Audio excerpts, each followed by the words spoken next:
always be ready with a backup plan. You may be thinking that once you've decided to practice self-discipline, it would be smooth sailing.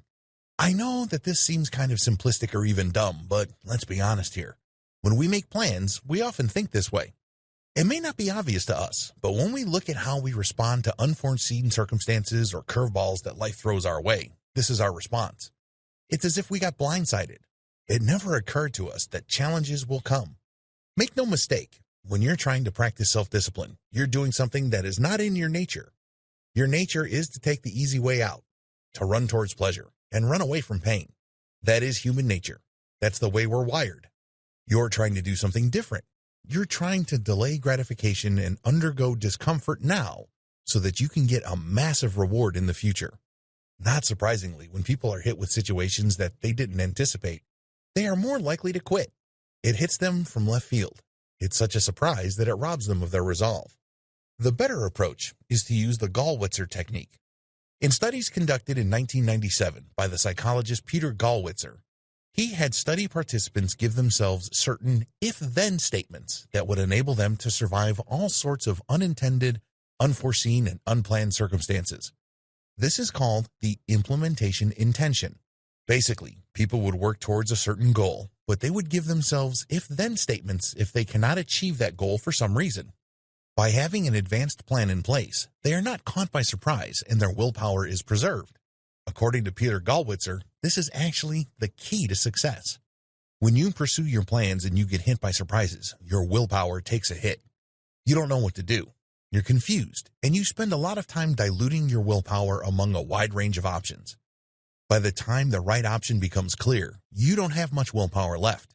This reduces your resolve. You feel stuck, discouraged, or oftentimes defeated. By having if-then statements planned ahead of time, you're ready to respond regardless of how things turn out. Whether you're waiting or whether you encounter strong opposition, you have a ready plan. Instead of losing steam and just freezing, you find a way around the problem. And before you know it, you still end up at your intended destination. This approach was tested in a study that appeared in the journal Psychology and Health in March 2009. Study participants were tested ahead of time regarding their intention, behavior, and planning regarding consuming more fruits. It turns out that participants who framed their plans in terms of if-then statements are more likely to eat more fruit than those who just have a more generalized plan of increasing their fruit consumption. The reason for this is that when all sorts of problems appeared, the people who have if-then plans are able to adjust better and stick with their goal.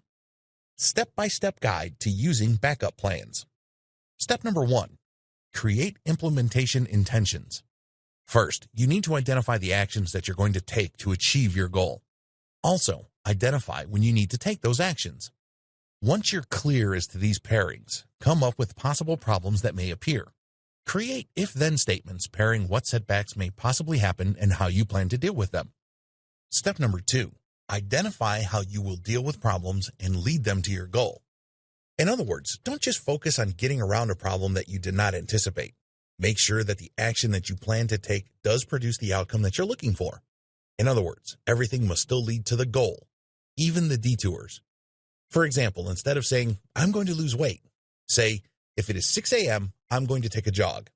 Now, nowhere in this if-then statement are you saying that you want to lose weight. But when you repeat this over and over again, it becomes obvious.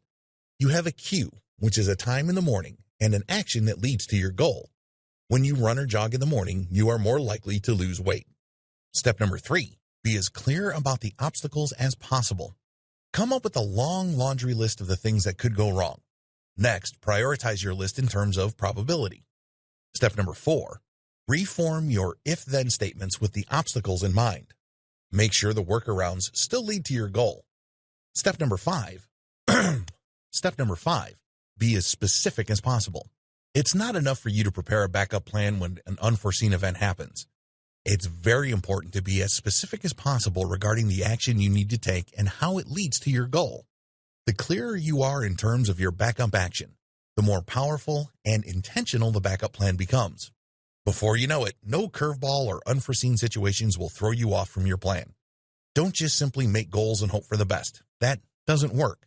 Focus instead on if-then statements that help you deal with reality as your plans unfold.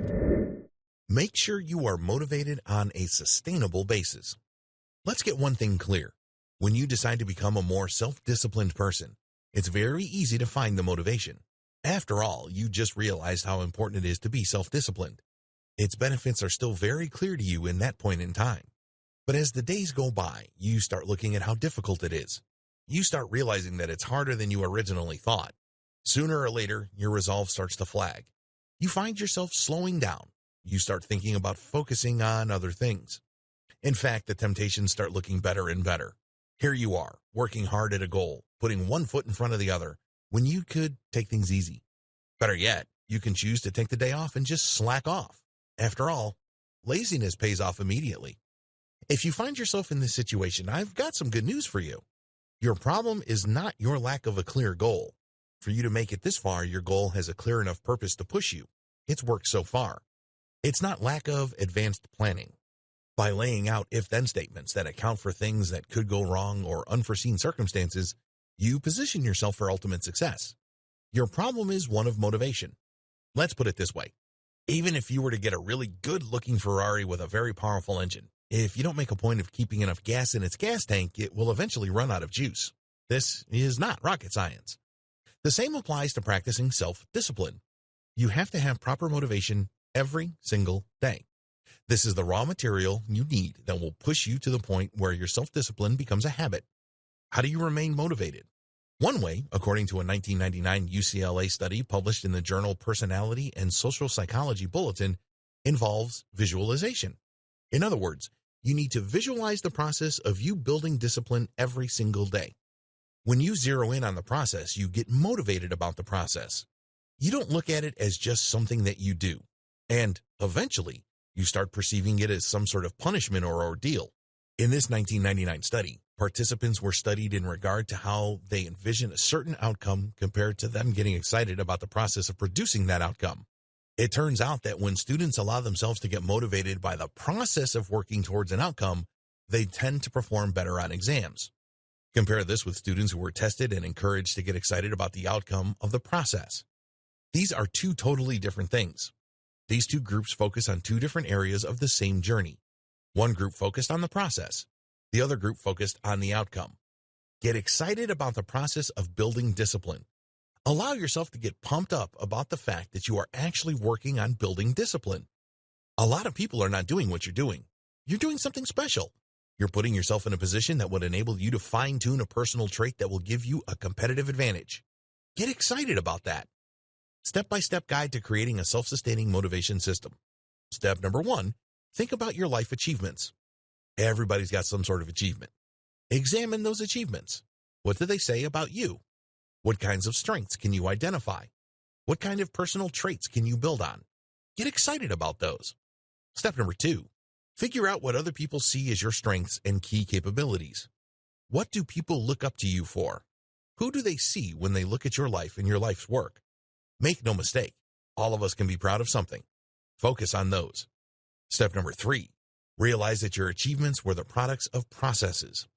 Your achievements were not handed to you. Let's get that clear. You had to work for them. They are part of a process. Whether it's long or short, you still had to put in the work. Identify what those processes are. Realize that when you went through those processes just as you are going through a process right now. Step number 4, draw an association between the past processes you went through and the one you're going through now. When you realize that the process that you are going through now in your journey to greater success is really not much different from a similar path that you have traveled down before, you should get a tremendous sense of reassurance. You're not doing something completely new. You've been down this path before. This should give you peace of mind. You're not going through uncharted territory. The best part? You've done it before. What's holding you back from doing it now? Get excited about this process because you've done it before. It's already delivered positive results. Wait until this journey delivers even greater results. This is how you get excited about the process instead of just obsessing about the final outcome.